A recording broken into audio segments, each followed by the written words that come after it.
Bruno Chrétien, bonjour.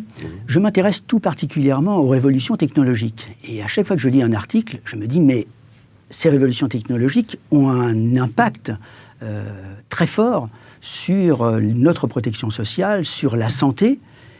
Est-ce que notre système de santé va pouvoir s'adapter, va pouvoir résister? Est-ce qu'on va pouvoir faire face, en fait, à tout ce qu'on nous annonce en termes, certes, de prolongement de la durée de vie, mais surtout de nouveaux médicaments, de nouveaux moyens d'améliorer l'homme, si, en tout cas pour la partie, lorsqu'il doit faire face à une maladie, j'ai l'impression que les dépenses vont augmenter avec les révolutions technologiques. Est-ce que le système de santé va pouvoir faire face?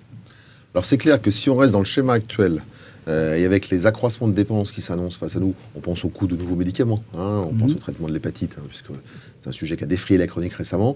Clairement, on n'a pas les moyens de financer. Donc déjà qu'on est au bord du ravin, enfin on est dans le ravin déjà, puisque tous les ans on génère grosso modo 10 milliards de déficit, il est clair qu'on n'y arrivera pas. La question que vous posez, elle est à la fois fondamentale et elle est multiforme. Elle est fondamentale parce qu'un système de protection sociale est fait pour permettre à une population donnée de vivre en toute sécurité et de lutter contre le risque de ruine. C'est à ça que ça sert. Même si avec le temps, on a poursuivi des objectifs divers et variés. Et puis après, à côté des évolutions technologiques elles-mêmes, il y a toutes les évolutions au niveau des comportements. On pense à ce qu'on appelle la nouvelle économie, qui va aussi bien des travailleurs détachés qui viennent travailler en France en gardant leur protection sociale du pays d'origine. On pense également aux nouveaux modes de travaux où les gens sont un bout salarié, un bout indépendant, avec une revendication d'un travail plus collaboratif qu'un travail classiquement en situation de dépendance hiérarchique, on pense au salariat.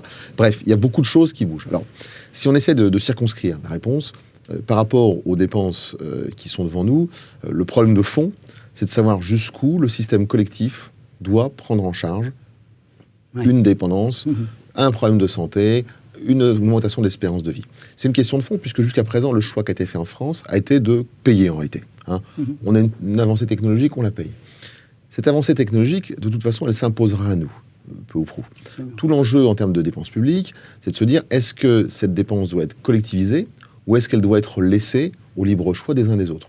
C'est tout le débat sur la médecine à 2 ou 3 vitesses. On est dans l'hypocrisie la plus totale, puisque ça fait des années qu'on est en réalité, depuis longtemps, dans une médecine à 2 ou 3 vitesses, selon les ressources qu'on peut avoir. Et un des risques majeurs, qui est d'ailleurs un risque politique, sur le fond, en matière d'assurance, de prise en charge des nouvelles technologies, c'est qu'en réalité, on se retrouve demain avec des technologies qui soient réservées exclusivement aux plus aisés, et dont l'immense majorité de la population soit exclue. C'est déjà un petit peu le cas. Comment demain les Français, pour la population qui nous intéresse, accepteront cette situation? Enfin, ça pose un vrai problème d'équité, d'égalité, et donc un vrai problème politique. C'est pour ça que les politiques ont tout intérêt à s'en emparer. Alors ça, c'est la réponse première qu'on peut faire par rapport à des évolutions qui, pour certaines, nous feront faire des économies. À l'Institut de la protection sociale, par exemple, on est convaincu qu'il y a d'énormes économies à faire en termes de ce qu'on appelle la prévention. Alors, le mot prévention est un mot un petit peu mort. Il y a deux mots morts en France, c'est la prévention et la réforme. Et vous parlez de prévention, personne n'y croit. La réforme, personne n'en veut. Mais en fait, on est vraiment ici sur comment encourager nos concitoyens à avoir des comportements vertueux. Comment peut-être leur donner des prises en charge meilleures pour des examens réguliers, en contrepartie, s'ils suivent ces prescriptions, s'ils ont une vie plus saine en quelque sorte, moins de tabac, moins d'alcool, à partir de ce moment-là, ils ont une meilleure prise en charge. Si je fais le choix de fumer, de boire, c'est ma liberté individuelle, dans ce cas-là, j'en paye le prix, vous voyez. Donc il y a un étiage à définir en la matière. Donc là, il y a toute une réflexion à faire en la matière. Je pense qu'aussi, sur ces sujets, on peut avoir des dépenses au démarrage, mais des fortes économies demain. Ça aura des impacts en termes d'aménagement du territoire. Aujourd'hui, on a des grands centres urbains où on se concentre. La politique d'urbanisme, d'ailleurs, est aussi dans cette logique-là.